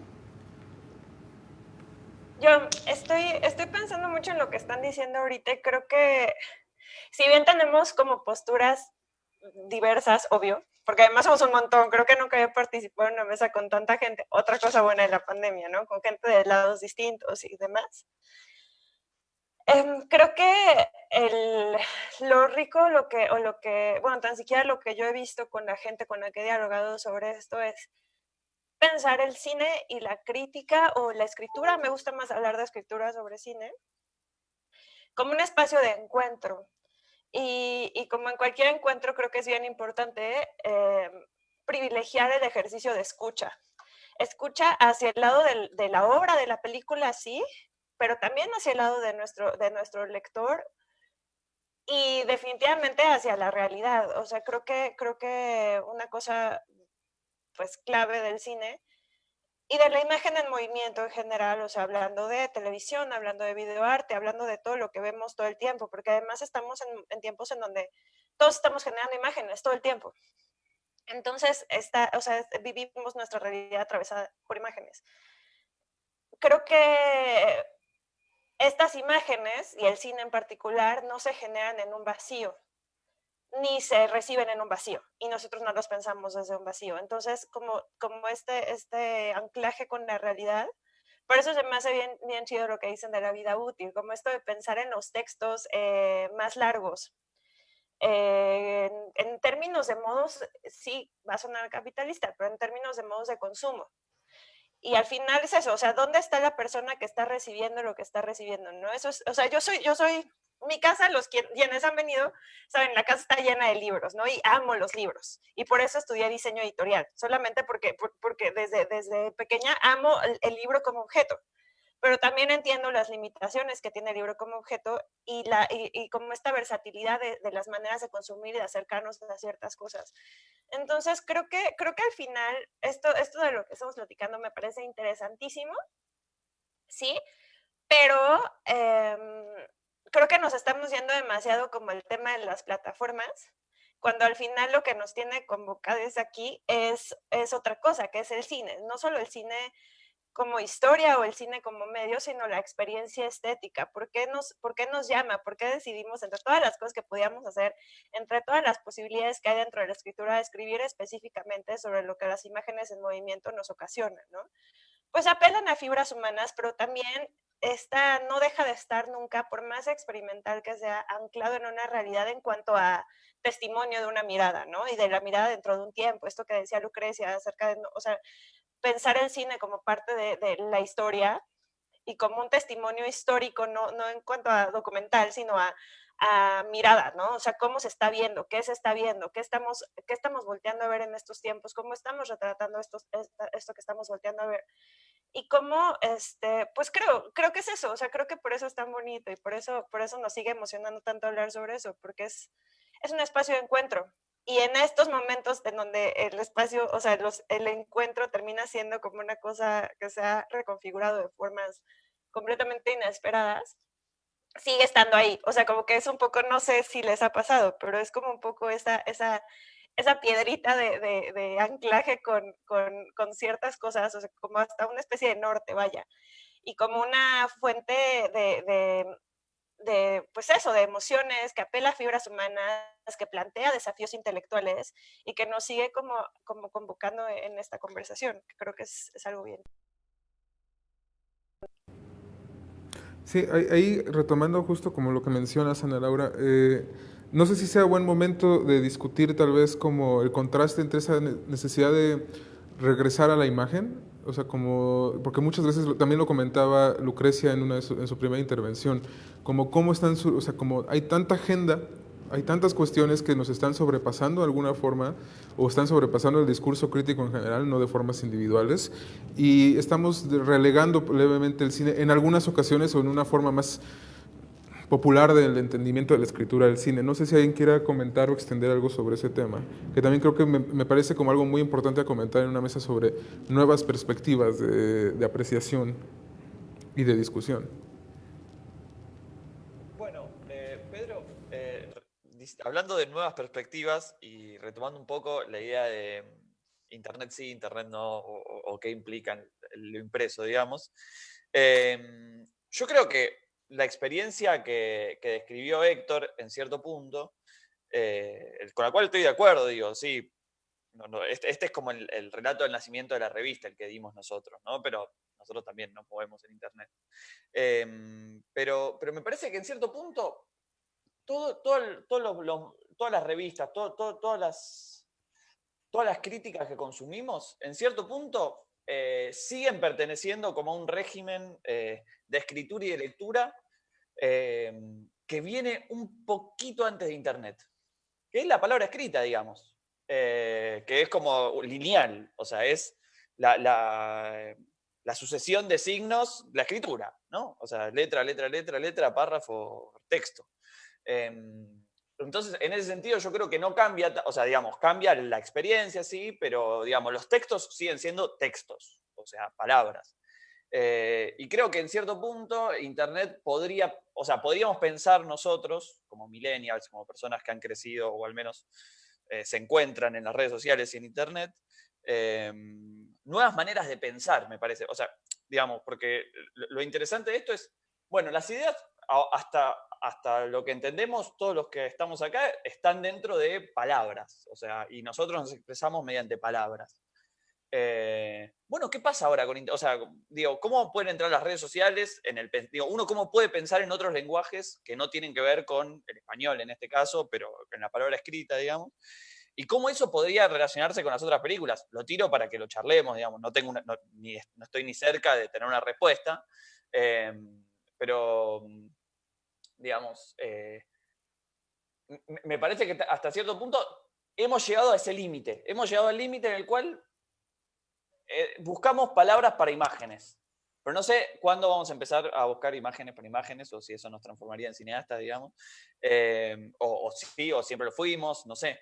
Eso, como plantear un límite al que hemos llegado, en el cual seguimos pensando en palabras, y la internet, o digamos, o la posibilidad de agarrar, o sea, no me acuerdo quién dijo que los críticos eran espectadores, ¿no? Porque claro, se sentaban, digamos, como nosotros, a ver la película. Y ahora los críticos pueden sentarse con el Premiere a editar las películas, o pueden sentarse a ver, digamos, los videoensayos. Pero bueno, no sé si les parece que ese género se ha desarrollado como para tener un peso propio, digamos. No sé, lo tiro porque me vino a la cabeza, y también para no quedar pegados como los viejos del papel. Creo que Eduardo sería el más propio también, como justo él mencionó este espacio o la intención de correspondencias, de lo que le permite el lienzo digital, digamos, de sobreexplorar con el videoensayo. Eduardo, ¿sí estás por ahí? Estás en silencio, Eduardo. Gracias, Ana Laura. No, es que, o sea, no entendí tu pregunta, pero asumo que... No es pregunta. Creo que puedo asumirla. Creo que es un... sí, el ensayo audiovisual es como una cosa muy, muy joven y tierna, y no estoy seguro, tampoco podría dar una respuesta sobre si ha alcanzado la profundidad de pensamiento o sensibilidad estética o técnica incluso que el análisis escrito. Pero me siento optimista al respecto. Creo yo soy partidario del análisis desde la imagen, en tanto creo que justo llega a este lugar que planteabas, Lautaro, como sustituir, o sea, dejar de buscar palabras para las imágenes e intentar poner imágenes sobre las imágenes, como también para que las conclusiones tengan multitud de lecturas también, ¿no? Pero honestamente no estoy, o sea, es un género, no sé si se puede llamar género, pero al menos un tipo de análisis cinematográfico por el que abogo constantemente, pero no podría solo decir, o sea, no puedo, o sea, sigo creyendo que los textos llegan de manera mucho más contundente a cosas que todavía el ensayo audiovisual no. O sea, ensayo audiovisual pensándolo como análisis de cine, no, probablemente no ha llegado. Pero bueno, y me parece más bien importante como esto que planteas, el buscar palabras para imágenes. Como que es una pregunta que dudo que tenga respuesta, pero, o sea, más bien pensaba en cómo creo que la crítica tendría que aspirar a que esas palabras se trasciendan a sí mismas, ¿no? En el sentido literario, pero no sé, o poético. Sí, o sea, obviamente para escribir un texto y para expresar una idea recurrimos a las palabras, pero la intención tendría que ser, la aspiración, creo, es que estas palabras generen imágenes, ¿no? En la persona que lo está leyendo. No sé si tiene sentido lo que estoy diciendo, pero justo pienso en algunos textos, como algunos textos que he leído de Lautaro o de Natalia, que más allá de lo que dicen, ¿no? Como me generan imágenes independientes de la película. Sí, quería comentar algo respecto. Meter la cuchara, no sé si se dice fuera de Chile, pero bueno, meter la cuchara. Sí, genial.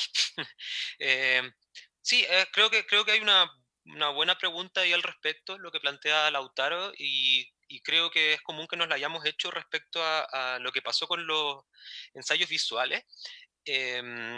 A mí me pasa algo extraño porque cuando recién entré en contacto un poco con el formato también sentí que había una como especie de potencia muy de cambio y que tenía que ver con la pregunta misma que decía Lautaro, o sea, la relación de la palabra y la imagen. Se hacía extraño que no entrara la imagen dentro de esa manera digamos, de conversarla, analizarla. Es algo que decía David Bordwell en sus primeros, que es el primer autor que empieza a meter muchos fotogramas, y Bordwell dice, bueno, es una cosa muy extraña que los libros de cine no hayan habido fotogramas, o sea, él empezó a hacerlo y no se hacía. Y aún así, fuera de que me parece que es muy buena la intervención de Bordwell, aún así no sé si meter fotogramas de los libros hizo tanto cambio finalmente. O sea, en algunas de las escenas que analiza Bordwell efectivamente sí, pero tampoco sé si al final logró una gran solución al respecto. Y me pasa un poco eso quizás con el formato, como que esperamos que haya una especie de traducción entre ambos lenguajes, entre la incompatibilidad de ambos lenguajes, por decirlo de una manera, porque como dice Lautaro, efectivamente hay como una cosa ahí extraña entre trabajar con palabras, siendo que la imagen es, digamos, otro tipo de régimen, digamos, con toda la discusión semiológica, por decirlo de una manera, es el cine un lenguaje, cómo se traduce otro lenguaje, qué sé yo. Eh, y entonces, para mí lo que me pasaba con el ensayo visual era que cuando lo conocí me entusiasmé muchísimo, porque casi para mí que solucionaba esta traba, y después inmediatamente no sé si me decepcioné por tener esa idea, por pensar que solucionaba esto y quizás es más útil justamente pensar en otro tipo de análisis, en otro tipo de lenguaje, porque al final hay muy pocos ensayos visuales que me sugieran un tipo de análisis similar al que se hace con la palabra escrita. Me parece de verdad que entra en un régimen distinto. Como que me pasó a mí y creo que esperar que venía la solución ahí fue un poco porque seguro que a algunos de ustedes les ocurrió ese entusiasmo muy fuerte inicial. Creo que era un poco como lo que dice Simon Reynolds, el crítico musical, para hablar del post-punk y de la psicodelia y de la música electrónica. Para mí fue una revolución inconclusa, como que sentí que esto iba a ser la revolución total y finalmente me ocurrió esa decepción inicial que creo que se supera simplemente pensando que es otro tipo de lenguaje. Eh, por ejemplo, pensando en lo que hacen, que es uno de los referentes típicos, pero por algo lo es, en lo que hacen Adrian Martin y Cristina Álvarez, que ahí ocurre algo que no se parece a los textos ni de ella ni de él, y están desarrollando, no sé, están desarrollando otra cosa que efectivamente ya tiene un camino propio, ya lo han trabajado bastante, y aún así, no creo que no se sostiene y no tiene tanta correlación con los textos. Entonces ahí pasa, no sé, es un poco decir nada, decir que hay que pensarlo como algo distinto, porque obviamente es algo distinto, pero aún así, aún en esa obviedad, creo que, que es algo que por lo menos me di cuenta después. Al principio yo veía que uno iba a hacer la traducción de lo que le faltaba al otro, y finalmente no, o sea, al menos a mí me ocurrió una decepción por haber pensado eso. Bueno. Nada más, es que sí, creo que estoy, o sea, bueno, estoy muy de acuerdo contigo, Héctor, en ese sentido, como que... Pero también creo que habría que pensar en qué es lo que le estamos exigiendo a un texto o qué le estamos exigiendo a un ensayo, por ejemplo, ¿no? Creo que al final, y esto es una postura personal, ¿no? Yo estoy tengo una amiga que es editora de una revista de cine que se llama Jessica Oliva, que la quiero con todo mi corazón, y me sacudió el mundo hace un par de años, que me dijo como, uy, reconcíliate con la incertidumbre, reconcíliate con la aceptación de que no contundentes, ¿no? Entonces, tal vez yo no he encontrado la manera de hacerlo, he intentado hacer ensayos, el único que me ha atrevido a publicar fue uno que hice sobre Maya Deren para correspondencias, y la pasé muy bonito, pero sigo sintiendo que faltó algo, ¿no? O sea, como que no sé en dónde deja de ser un remix de una obra y se vuelve otra cosa, ¿no? Entonces creo que habría que encontrar o buscar maneras de hacer que estos productos o estas nuevas maneras de pensar planteen preguntas, ¿no? Y encuentren, o sea, cómo podemos hacer que como hasta un poco irreverencia en el montaje, porque es agarrar algo que ya está hecho y apropiárnoslo, ¿no? Entonces, ¿cómo profundizar? Pero al final supongo que es una cosa de ensayo y error, ¿no? O no ensayo y error, sino de estarle buscando y buscando y buscando. Porque pues, digo, yo no sé ustedes, pero tan siquiera yo asumo mis textos como algo que jamás termino. O sea, siempre si regreso un texto que escribí y que ya se publicó, y me da terror regresar a los textos que publiqué hace 5 años, no lo hago, o sea, me la paso pésimo, ¿no? Sufro y me da ansiedad y duermo pensando en los textos y en los cambios y en cómo profundizar más.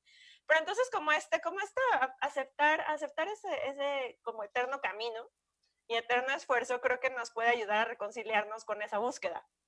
O sea, con saber que no a la primera vamos a encontrar como una revelación maravillosa de cómo pensar en estas imágenes, ¿no? Entonces, pues sí, ahí les dejo eso. Perdón, Ramiro, te quité la palabra horrible. No, todo bien. No, lo que yo, no sé si, capaz que lo que digo está mal, no estoy seguro de que, no sé si creo en lo que creo, pero digo, me parece que un punto que hay que pensar en relación a lo de la crítica audiovisual, acá voy a jugar un poco el papel del viejo conservador. Me parece que el problema es que el chiste de la crítica tiene que ver con la traducción, o sea, la adaptación con el remake, digamos, o sea, es convertir un lenguaje que está basado en imágenes y sonidos a otro lenguaje que es escrito, digamos, es convertir una materia audiovisual en otra materia que se constituye signo, digamos. En esa traducción para mí está la esencia de la crítica, digamos. Es como cuando uno está tratando de explicar a un amigo algo y tu amigo no entiende de la manera en que vos se lo estás explicando, entonces utilizás, se lo decís de otra manera, pones otro ejemplo, un chiste, digamos, básicamente el funcionamiento de la metáfora, y de esa otra manera, con esa otra imagen, tu amigo entiende lo que vos le estás diciendo. Bueno, un poco la crítica para mí cumple esa función, dicho de manera muy elemental, digamos. Es como, es un poco describir y ensayar algunas ideas sobre una materia apelando a otro lenguaje, a esa adaptación, a esa traducción, digamos, traducción. Esto, para mí tiene una clave, que es que la crítica, en última instancia, la crítica es una tarea que está completamente... que depende completamente de otro objeto, que es la película, digamos. La crítica de cine, sin el cine no tiene ningún sentido, digamos. No vale la pena ni leerla ni nada, digamos. Y me parece que la crítica audiovisual más interesante, que para mí en realidad son películas, digamos, o sea, son las películas de Godard, obviamente, son las películas de Chris Marker, obviamente, pero también, uno podría pensarlo hasta desde el momento en que una película dentro de la ficción hace referencia a otra película que ya existe en el mundo real, eso de alguna manera se puede pensar como una forma de crítica, con la diferencia que son objetos críticos que se tienen a ellos mismos como centros y no a otro objeto fuera de sí mismos, digamos. O sea, las películas de Chris Marker son películas hechas con imágenes de otros lados, de otras películas, de otras fuentes, pero el protagonista de ese evento artístico es la película de Chris Marker, digamos, no los otros objetos. Entonces, digamos, la crítica, la dialéctica, digamos, tiene un centro distinto en estas películas que en la crítica escrita, digamos, que uno evidentemente asume que es un ser humano y que tiene un punto de vista, y en algún punto, nos guste o no, siempre somos protagonistas de nuestros textos, pero bueno, digamos, asumimos que la energía y el deseo está puesto va hacia otro lado, digamos, es desde nosotros hacia afuera y no al revés. Entonces creo que ahí hay una diferencia, más allá de las operaciones concretas y de la tecnología concreta en términos de internet, no internet, Premiere o no, son como trabajos de una naturaleza distinta. Ahorita con lo que mencionas, Ramiro, ahorita me acordé, creo que es Nicole Brené la que menciona que la mejor crítica de una película es otra película. Y aquí me gustaría hacer un cuestionamiento individual para quien quiera tomarlo. Si creen que estos objetos que se están creando de forma independiente, que son obras en sí mismas, o sea, dícese las críticas, ya sean audiovisuales o escritas, simbológicas, experimentales, como lo queramos ver, ¿tienen alguna correlación real con el cine que está sucediendo o creándose en el país en el momento? Lo pregunto porque, por ejemplo, no sé si estén familiarizados el resto de nuestros invitados, pero en México hay nuestra tradición indica una rivalidad o una enemistad o una yuxtaposición entre crítica y creación cinematográfica como si fueran universos opuestos, y no solo opuestos, sino antagónicos. Hay un cierto desprecio por parte del creador. No conozco muchos creadores que sean afines a la crítica en México, cosa que sí sucede más en otras latitudes, pero si creen que hay realmente una correlación, no sé, perdón el término, porque suena muy místico y tal vez es impropio, pero espiritual o de hermandad entre el quehacer crítico y el quehacer cinematográfico de las naciones o de las latitudes de los que estamos presentes.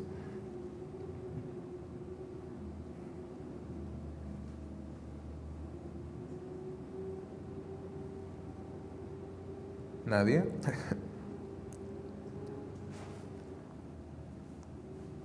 Yo creo que sí, o sea, no quiero seguir hablando yo, pero sí, me parece que es como, sí, obviamente hay una conexión absoluta, digamos, más allá de la práctica cotidiana. O sea, y digo, yo no sé si yo no sé si los cineastas podrían vivir sin los críticos, probablemente sí, aunque la crítica fue la primera que empezó a escribir la historia del cine de forma más programática. Pero que los críticos no podríamos, digo, que la crítica no existiría sin las películas, me parece una realidad irrevocable, digamos. Bueno, yo también, a ver si hilo mis ideas, pero es un poco también lo que decía Ramiro, como en cuanto a lo de la traducción. Y no quería decirlo al principio porque no quería como apelar a mis autores señores conservadores, pero Baudelaire justo decía mucho que el traductor tiene que ser, justo como, o sea, que la tarea del traductor es descifrar. Y creo que es mucho lo que decías tú, Ramiro, en cuanto a, o sea, a cómo escoger un lenguaje y cómo mostrarla, cómo traducir la obra al público, o sea, a los espectadores. Y justo siendo que, pues al final el crítico sí es un traductor en ese sentido. Y que, pues también algo muy valioso, como pensando en lo que decía Pedro, es que, pues al final, la tarea de la escritura sobre cine es invitar a los espectadores a las salas. O sea, y creo que, o sea, no solo a las salas, sino, por ejemplo, confiamos en esto, lo que les decía, el crítico de cabecera, que tiene el tiempo para ir. Entonces, la gente que solo tiene, o sea, que tiene solo más tiempo para ver, a lo mejor en su computadora, una película, dice como, pues yo confío en el crítico por esto y esto y esto, y por eso a lo mejor quiero ir a la sala. O por eso a lo mejor quiero volver a ver la película en mi casa, en mi pantalla, 10 veces más. O sea, pero entonces justo siento que es, o sea, es como, ¿qué lenguaje escogemos? O sea, ¿qué lenguaje se escoge y a qué espectador queremos hablar?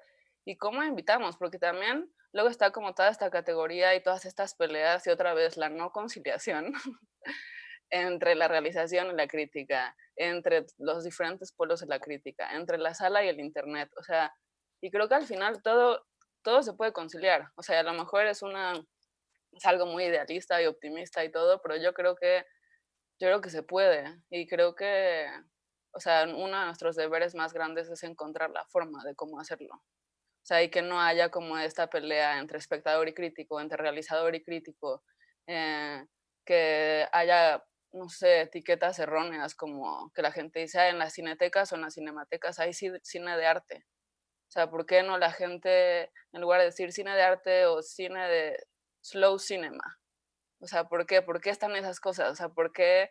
¿Quién se ha encargado de dar esas etiquetas que a mi parecer son erróneas? Entonces, ¿cómo encontrar la forma de, pues, eliminar todo eso para que encontrar una conciliación al final de cuentas? O sea, no sé qué piensan ustedes.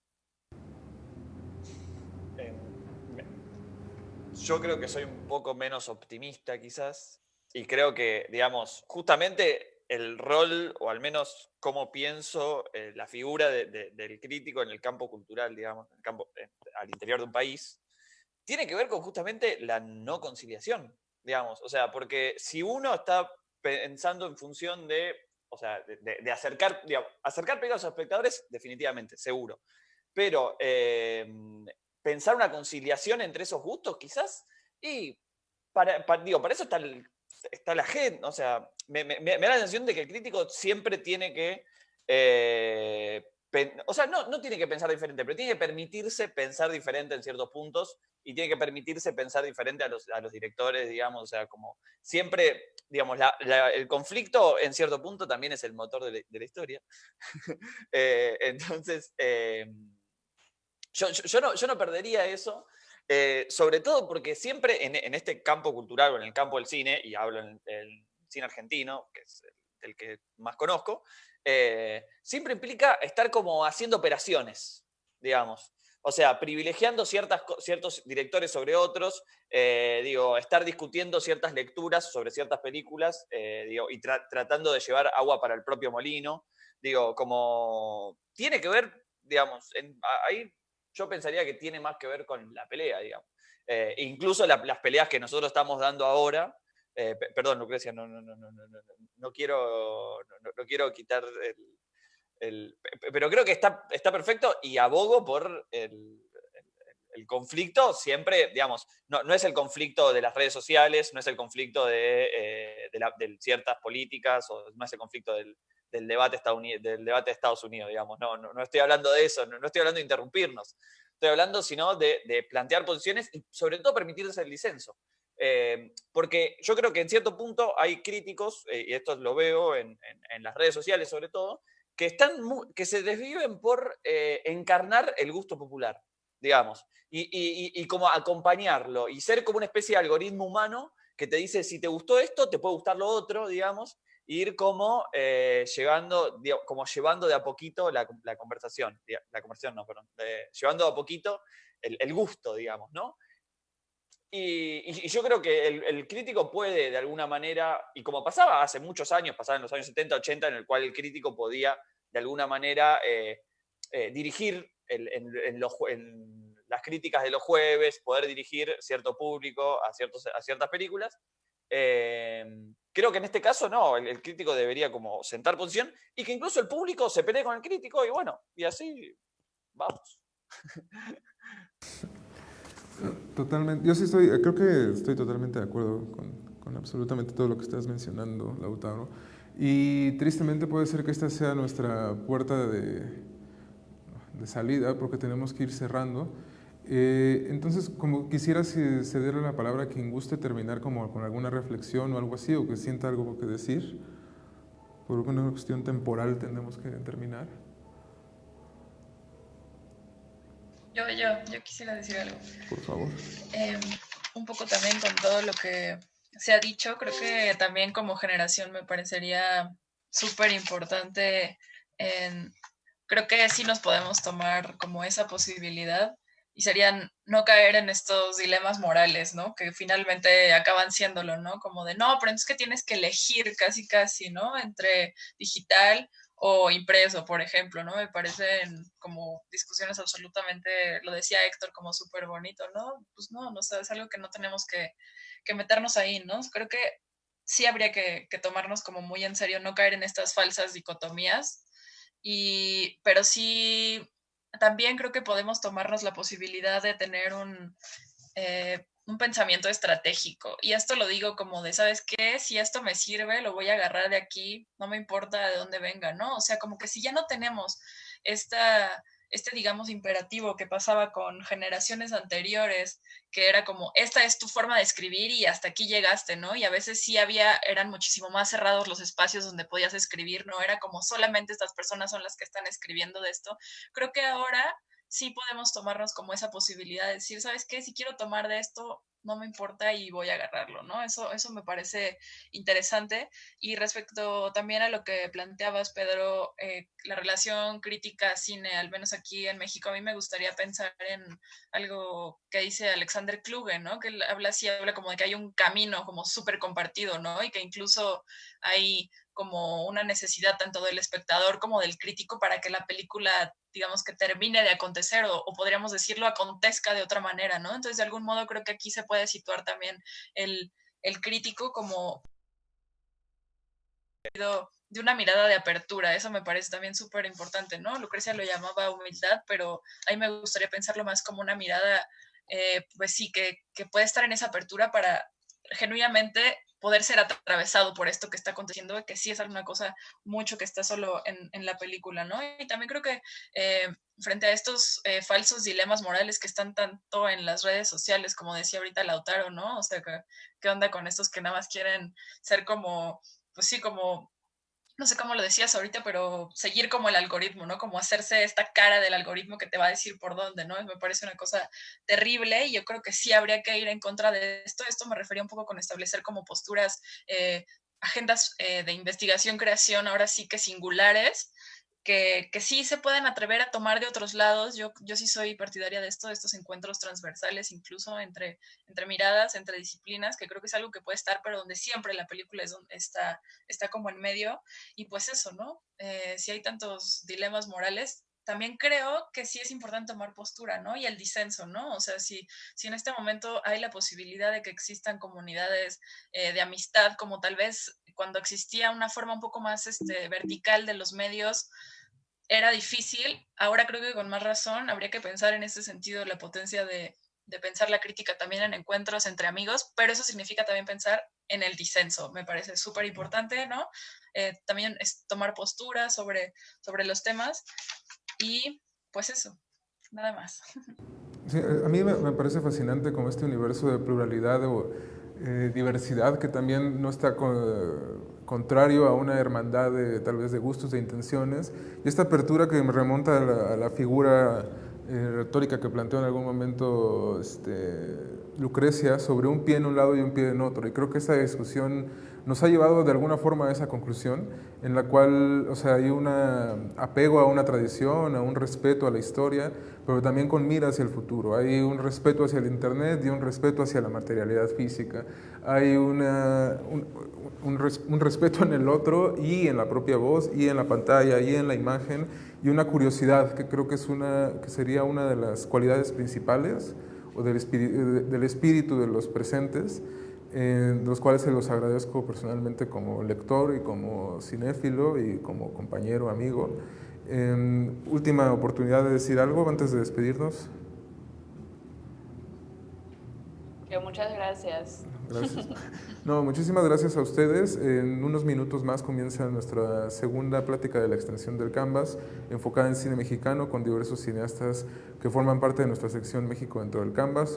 Esperemos también puedan acompañarnos. Muchísimas gracias a todos, a todes. Muchísimas gracias por invitarnos. No, Gracias. un abrazo. Muchas gracias. Gracias, Pedro.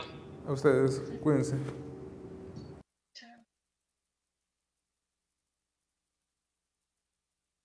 Festival Black Canvas, cuarta edición híbrida, 1 al 10 de octubre.